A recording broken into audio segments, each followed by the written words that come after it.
안녕하세요. 이 본격적인 주님 가르쳐 주신 기도문 강해는 다음 주부터 우리 문엄선 형제님을 통해서 우리가 듣게 될 것입니다. 오늘은 그 본격적인 강해에 앞서 가지고 일종의 서곡, 그러니까 일명 주기도문이라고 말하는데 사실 주기도문이 아니죠. 그렇죠? 주님이 기도한 기도문이 아니기 때문에 주님이 가르쳐 주신 기도문이라고 표현하는 게 더 정확한 표현인 것 같습니다. 자, 여러분, 기도가 왜 중요할까요? 기도가 중요한 이유, 그것은 기도 없이 하나님이 일하시지 않기 때문에 그렇습니다. 우리 주님이 하나님 우편에 앉아 계셔서 하시는 일 가운데 중요한 일 하나가 기도하는 일입니다. 우리를 위해서 계속 간구하신다고 말씀하시잖아요. 그리고 하나님은 어떤 일을 하실 때 먼저 사람의 마음을 감동해서 기도하게 하십니다. 그 예루살렘 성벽을 세우는 일을 위해서 하나님이 한 사람 마음을 감동하세요. 누구였습니까? 느헤미야였습니다. 느헤미야가 자기 동생 하나님을 통해서 예루살렘 소식을 듣게 되고 그 소식을 듣고 망연자실한 가운데서 금식하면서 기도를 합니다. 하나님이 그의 기도를 들으시고 그를 유다 총독으로 가게 해가지고 이 성벽을 세우게 합니다. 그 에스겔 36장 거기도 보면 하나님이 그 이스라엘을 회복시켜 주실 것을 약속하세요. 근데 끝에 그 약속 끝에 주님이 조건을 하십니다. 뭐라고 조건을 다졌을까요? 이럴지라도 이스라엘이 나에게 그것이 자기들에게 이루어지기를 구해야 할지니 이렇게 말씀하세요. 그러니까 하나님이 뭘 해 주시겠다 약속을 주셨어도 우리가 구해야 된다는 거예요. 그러니까 기도 없이 하나님이 일하시지 않습니다. 기도 없이 일을 못하는 건 아니지만 하나님이 기도 없이 일하지 않으십니다. 왜냐하면 우리가 흔히 하나님의 일이라고 하는 거, 하나님의 일이니까 하나님이 하셔야 됩니다. 우리 종종 그렇게 기도할 때가 있잖아요. 근데 우리가 하나님의 일이라고 하는 것들이 사실은 누구를 위한 일입니까? 다 우리를 위한 일이에요. 그죠? 하나님 나라도 사실은 누구를 위해서 하나님이 지금 준비하시는 거예요? 우리를 위해서 준비하시는 거예요. 그러니까 그 하나님의 일이 우리와 관련됐기 때문에 우리가 하나님께 먼저 요청하지 않으면 하나님이 개입할 수가 없어요. 그래서 하나님이 우리의 기도를 필요로 하십니다. 자, 우리가 오늘부터 이제 본격적인 강의는 아닙니다만은 공부하게 될 이 주님 가르쳐 주신 기도문은 사실 주님이 먼저 가르쳐 주신 게 아니었어요. 그러니까 제자들이 주님께 요청을 했습니다. 우리에게 기도를 가르쳐 주십시오. 자, 언제 이들이 주님께 기도를 가르쳐 달라고 그랬습니까? 주님이 따로 기도하러 가셨다가 오셨을 때, 그러니까 기도하시는 주님을 보면서 제자들도 자신들도 주님처럼 기도의 사람이 되면 좋겠다 하는 이런 생각 했었을까요? 아마 그 하나님과 맞대면하면서 기도하시는 그 주님 모습 보면서 나도 저렇게 기도할 수 있었으면 좋겠다 이런 생각을 가질지도 모르겠습니다. 하지만 그 사람들이, 그 제자들이 가졌던 그런 마음보다 오히려 주님이 그 제자들에게 이들이 기도하는 사람이 되기를 더 기대했을지 모르겠습니다.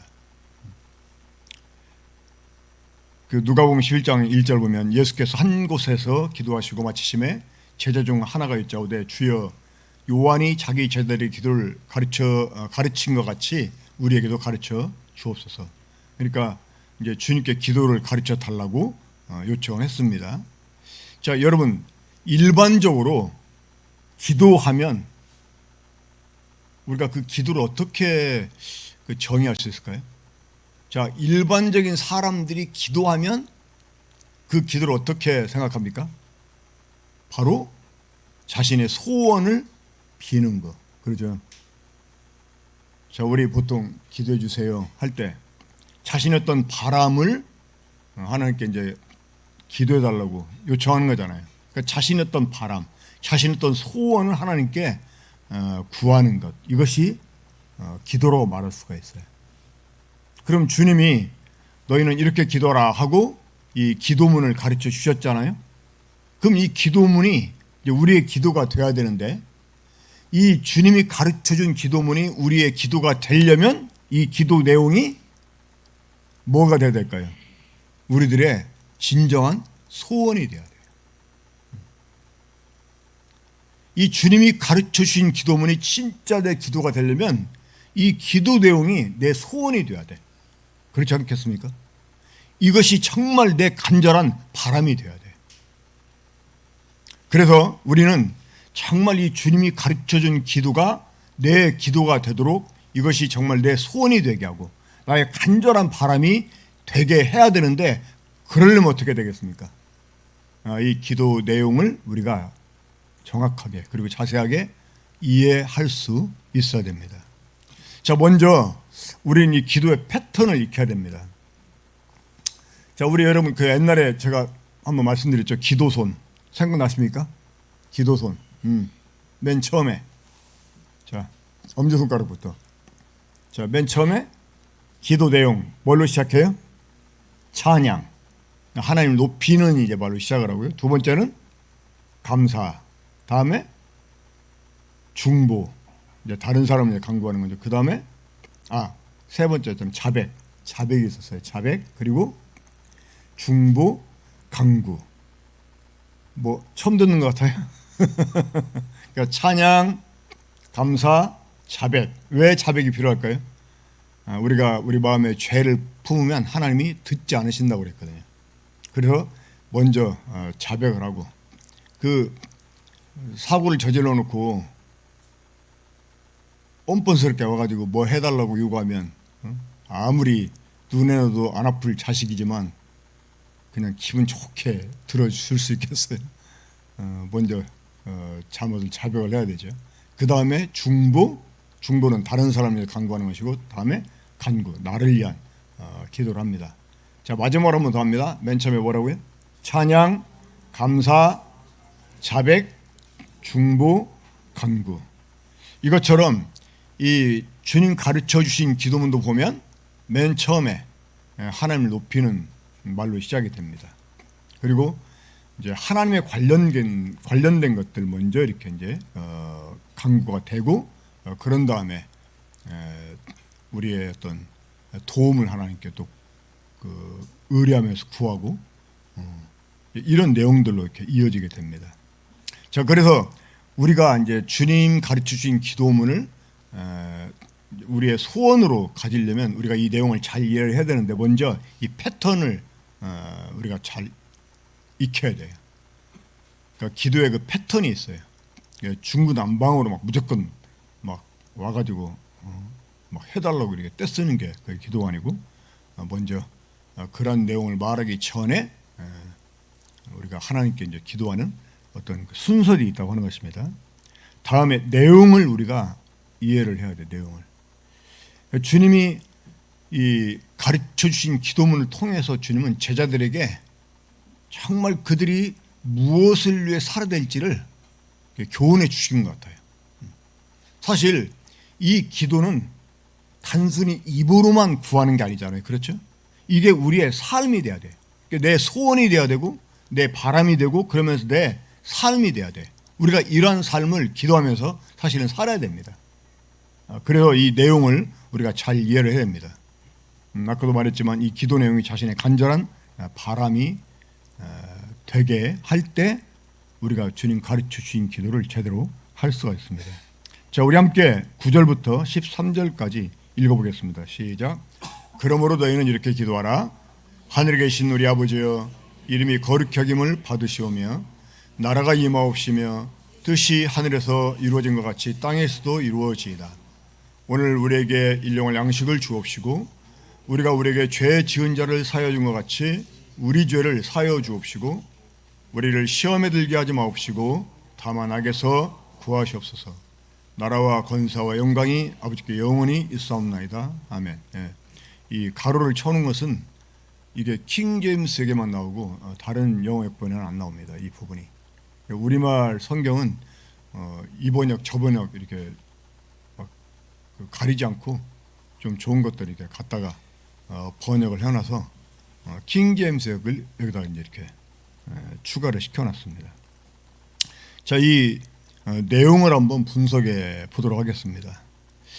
먼저는 이 기도의 대상이 나오죠. 그렇죠? 기도의 대상. 그러니까 우리가 지금 기도하는 그 기도의 대상이 누구냐, 이거를 정확히 아는 일이 기도에 있어서 정말 중요합니다. 하나님은 우상이 아니시기 때문에 우리가 우상에게 기도하듯이 기도해서는 안 돼요.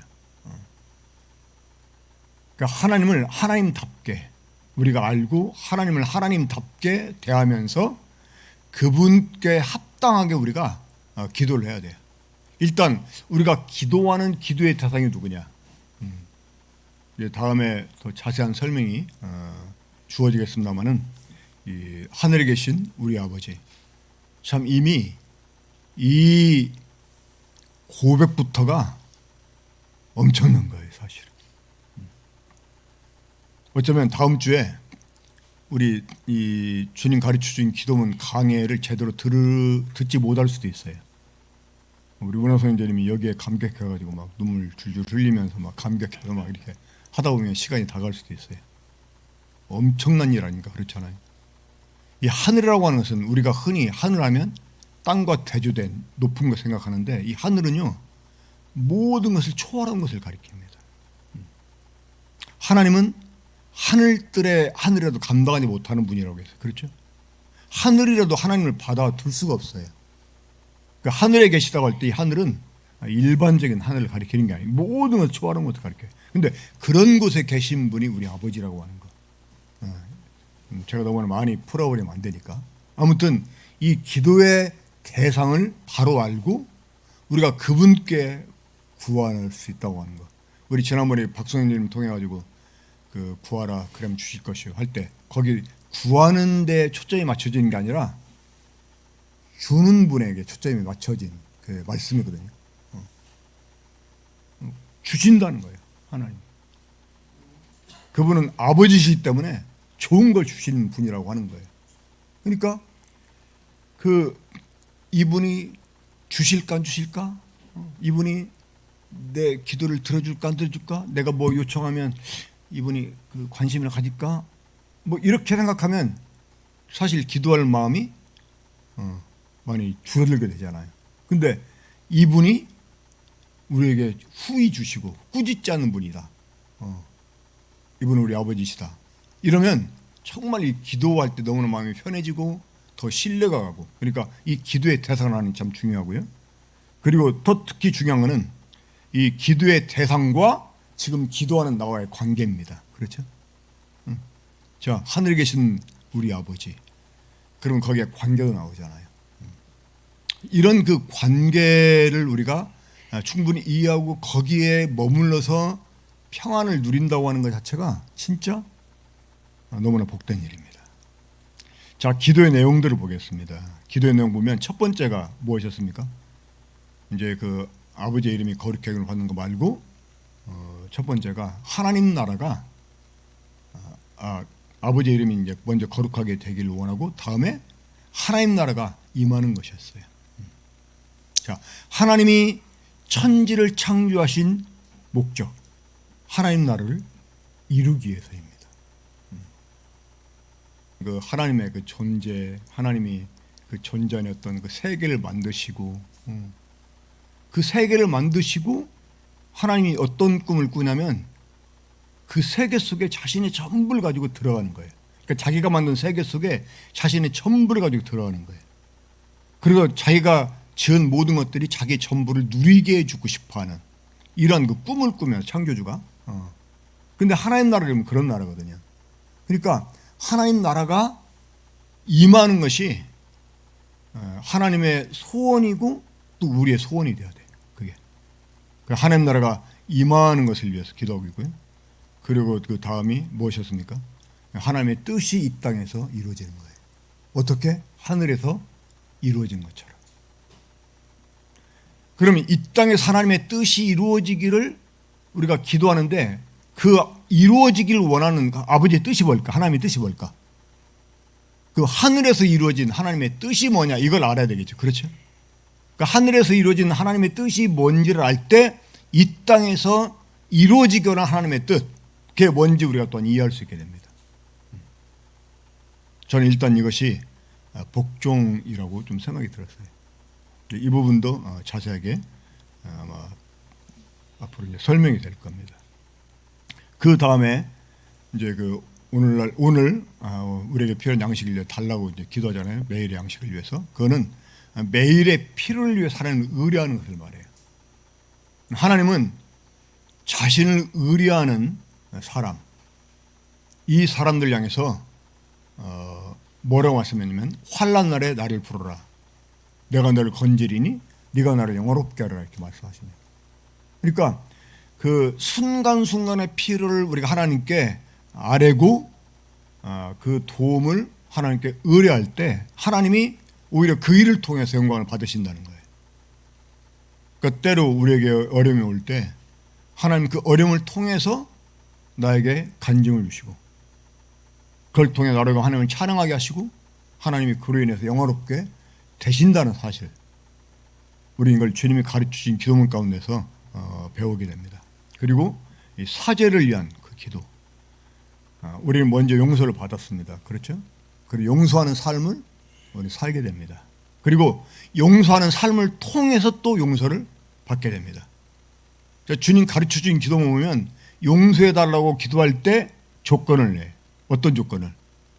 내가 다른 사람의 빚을 탕감해 준 것처럼 내 빚도 탕감해 주십시오. 이렇게.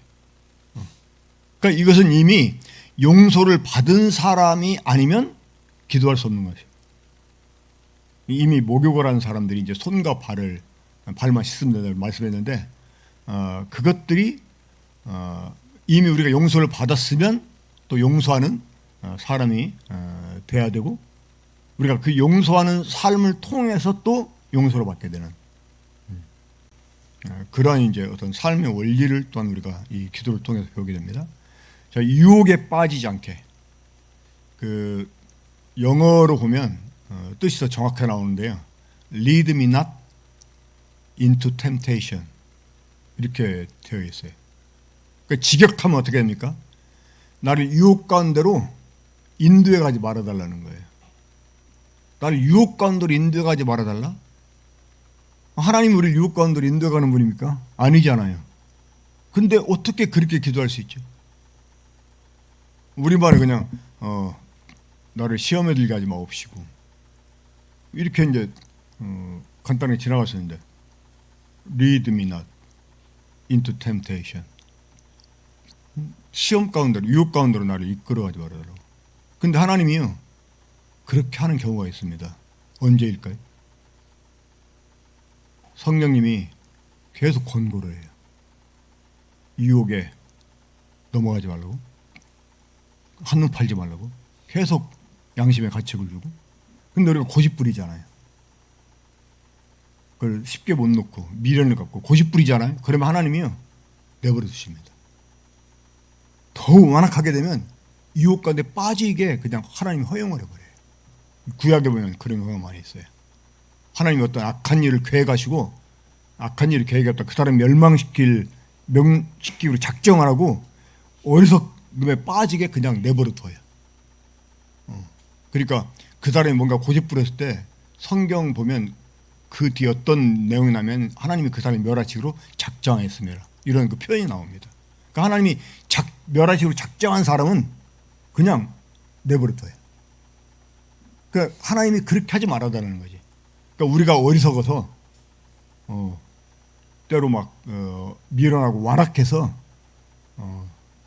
내가 하나님을 때때로 거역할 때라도 나를 그 어리석음대로 내버려 두지 말라는, 그 항해자라고 하는 복음서가 있죠. 거기 보면 어떤 가사, 이 비슷한 가사가 나오잖아요. 때로 내가 이렇게 뭐 그 가사, 나를 의지해도 나를 놓지 말아달라고 하는 그 간구 하잖아요. 그러니까 이 lead me not into temptation 그런 의미입니다. 그리고 이제 악에서 건지기를. 그런데 빠져버렸네. 빠져버리면 어떻게 돼요? 이게 우리가 유혹에 빠지면 벗어나는 것이 사실 쉽지 않습니다. 왜 그럴까요? 마귀가 틈타서 그렇습니다. 근데 그 디모데후서 2장 25절 26절 보면 이제 회개함을 주사 마귀의 올무에서 벗어나게 하시고 하나님께 사로잡혀 그 뜻을 행하게 하신다는 이런 말씀이 있어요. 그러니까 그 유혹에 빠지는 경우는요, 대체적으로 그냥 쉽게 단번에 빠지는 경우가 없어요. 예. 성령님이 그 안에 계시기 때문에 계속 성령이 그 사람에게 막 가책을 주거든요. 꺼리낌을 주고, 근데도 고집을 부리고, 그 죄에게 자기를 내어주면 나중에 이제 사탄이 틈타가지고 그 사람이 죄에 빠지잖아요. 그러면 그때는 벗어나려고 해도 쉽게 벗어나지잖아요. 그게 꼭 중독만 돼서가 아닙니다. 이 마귀가 틈타서 그래요. 그럴 때는 악에서 건져 주시길 위해 기도를 해야 돼요. 나에게 회개함을 달라고. 그리고 마귀 올무에서 벗어나게 해달라고 기도해야 돼요. 그러니까 그 전반적으로 모든 성도들의 삶에 해당되는 이러한 그 기도 내용이 주님이 가르치신 기도문 속에 다 포함이 되어 있습니다. 우리가 다음 주부터 이제 더 세밀하게 강해 들을 터인데 정말 이 주님 가르쳐 주신 기도문이 우리의 마음 속에 삶 속에 녹아져 들어가지고 이게 정말 내 간절한 바람이 되고 내 소원이 돼서 정말 이런 내용들이 계속 내 기도를 하나님께 드려질 수 있도록 우리가 이 기도를 주님 가르쳐 주신 기도로 끝나는 게 아니라 내 기도가 되게 해야 되겠습니다. 우리 기도하고 마치고 그룹교제 시간 갖겠는데 제가 그룹교제 그룹토이 그 제목을 만들지 못했는데 그냥 앞으로 이제 들을 말씀 생각하면서 이제 잠깐 기도하기 전에요. 사실 이 산상수훈에 대해서 우리 모임 일부 형제님들이 좀 부정적으로 생각하는 분들이 있어요. 어떻게 생각하냐면 이 천년왕국 때 마치 지켜질 어떤 새로운 율법처럼 생각하는 분들이 있어요. 그리고 이 구원파 같은 데서는 이 주님 가르쳐준 기도문을 이제 말하잖아요. 그러면 구원 못 받은 사람 취급해 버립니다. 마치 이제 어떤 율법주의자들이나 하는 교파 사람이 하는 것처럼 이렇게 정죄하는 경우가 있어요. 이제 우리는 이거를 주문처럼 달달달 외우진 않죠. 그렇죠? 외우는 시간 안 갖고. 하지만 이거 사실 외워야 돼요. 왜? 이 패턴을 가지고 이 내용을 가지고 우리가 계속 우리의 기도로 하나님께 드리려면 일단 이 원리 자체는 우리가 알아야 되니까 외워둘 필요가 있습니다. 사실. 그리고 실상 이것이 우리의 기도가 돼야 돼요. 근데 이제 일부 이렇게 복음을 안다는 사람들 가운데서 이걸 부정적으로 반응하는 사람들이 있는데 그 사람들이 이 산상수훈을 잘 이해하지 못해서라고 생각을 합니다. 우리 기도하고 마치고 그룹도 이 시간 갖도록 하겠습니다. 우리 사랑하신 아버지 하나님, 아버지 하나님께서 저희들을 하나님의 동역자로 삼아주시고 하나님 나라를 위해서 또 하나님의 뜻을 위해서 저희 하나님과 일하게 하시려고 이 기도를 가르쳐 주신 것을 감사를 드립니다. 지금도 우리를 위해서 간구하기를 쉬지 아니하시는 주님처럼 우리 또한 주님 앞에 기도의 사람들이 되어서 우리가 정한 시간뿐만 아니라 또